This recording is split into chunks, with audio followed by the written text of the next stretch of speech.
পশ্চিমবঙ্গে মুসলিম ভোট ভাঙার জন্য বিজেপি কি ১,০০০ কোটি টাকার ডিল করেছে হুমায়ুন কবিরের সঙ্গে? এই ডিলে কি আদেও ছিল বাবরি মসজিদ তৈরি করার কথা? বাংলায় মুসলমানের সংখ্যা ৩ কোটি। হুমায়ুন কবির এই ৩ কোটি মুসলমানের দর হেঁকেছে ১,০০০ কোটি টাকা। মানে প্রতিটি মুসলমানের পার হেড রেট ৩৩৩ টাকা। ঠিকই করেছে, কোনো তো দর হেঁকেছে। কিন্তু বাংলাতে যে ৭ কোটি হিন্দু আছে তারা কিন্তু মোদির কাছে ফ্রি। হুমায়ুন কবির নিজে এই ভিডিওতে বলেছেন বাংলার মুসলমানরা বোকা। বাংলার মুসলমান যদি বোকা হয় তাহলে ৭ কোটি হিন্দু রয়েছে, তারা তো নরেন্দ্র মোদির কাছে পুরো ফ্রি প্রোডাক্ট। হুমায়ুন কবির দাবি করেছেন বিজেপি তাকে ডেপুটি সিএম করার অফার দিয়েছে। এই দাবি একটি কথিত স্টিং অপারেশনে সামনে এসেছে। একসময় তিনি মমতা বন্দ্যোপাধ্যায়ের ঘনিষ্ঠ ছিলেন। এখন কবির আসাদুদ্দিন ওয়াসির সঙ্গে জোট বেঁধে পশ্চিমবঙ্গে নির্বাচন লড়ছেন। হুমায়ুন কবিরের রাজনৈতিক যাত্রাটা বেশ নাটকীয়। ২০১১ সালে কংগ্রেস থেকে বিধায়ক, পরে তৃণমূল কংগ্রেসে যোগ, এরপর বহিষ্কার। বিজেপিতে যোগ দিয়ে লোকসভা নির্বাচন লড়েন, আবার তৃণমূলে ফিরে আসেন এবং এখন নিজের দল তৈরি করে লড়ছেন এই ভোটে। টিএমসি এই ঘটনার পূর্ণাঙ্গ দাবি করেছে। এই ভিডিওতে হুমায়ুন কবিরকে বলতে শোনা যাচ্ছে তার সঙ্গে নাকি বিজেপির ৩টে বড় নেতার যোগাযোগ রয়েছে। তার মধ্যে যেমন শুভেন্দু অধিকারী, আসামের চিফ মিনিস্টার হেমন্ত বিশ্ব শর্মা এবং মোহন যাদব। এছাড়াও হুমায়ুন কবির দাবি করেছে তিনি নাকি এই নেতাদের মাধ্যমে পিএমও অর্থাৎ নরেন্দ্র মোদীর অফিসের সঙ্গে যোগাযোগ রাখেন।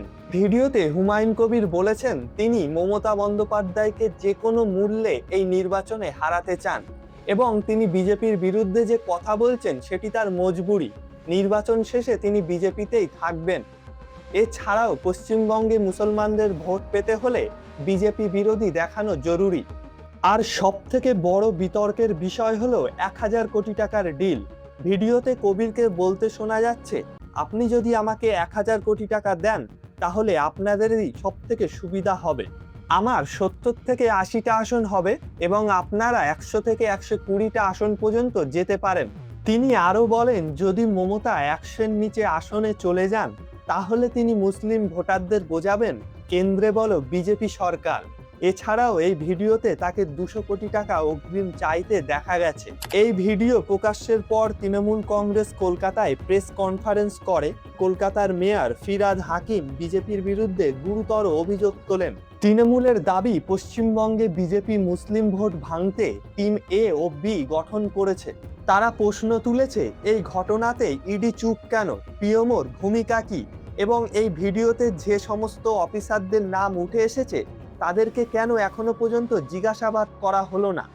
এখানে একটা বিষয় দেখার, মুসলিম ধর্মীয় আবেগকে ব্যবহার করা হচ্ছে এবং বাবরি মসজিদের নামে রাজনৈতিক ফায়দা তোলা হচ্ছে। এতে অনেক হিন্দু মুসলমান ষড়যন্ত্রে লিপ্ত। অবশ্য হুমায়ুন কবির এই ভিডিওটিকে এআই বলে দাবি করেছে এবং তিনি কোর্টে যাবেন এটিও বলেছেন। কিন্তু সত্যি কি এটি এআই দিয়ে তৈরি? আমার তো মনে হয় না। এছাড়াও তিনি দাবি করেন তিনি কখনোই হেমন্ত বিশ্ব শর্মা ও মোহন যাদবের সঙ্গে কথাই বলেননি। বর্তমানে হুমায়ুন কবির তার নিজের দল আম জনতা উন্নয়ন পার্টি গঠন করেছে এবং আসাদউদ্দিন ওয়াইসির দল এআইএমআইএম এর সঙ্গে জোট বেঁধে পশ্চিমবঙ্গের নির্বাচনে লড়ছে। তারা মোট ২৯৪টি আসনের মধ্যে ১১৮টি আসনে নির্বাচনে লড়ছে। পশ্চিমবঙ্গে ভোট ২৩শে এপ্রিল ও ২৯শে এপ্রিল এবং ফলাফল ৪ঠা মে। এই স্টিং ভিডিও সামনে আসার পর আসাদুদ্দিন ওয়াইসি তিনি কবিরের সঙ্গে থাকবেন না এটি স্পষ্ট জানিয়েছেন।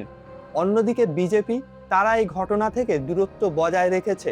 তাদের দাবি হুমায়ুন কবিরের এটি ব্যক্তিগত ব্যাপার, তাদের সঙ্গে কোনো সম্পর্কই নেই।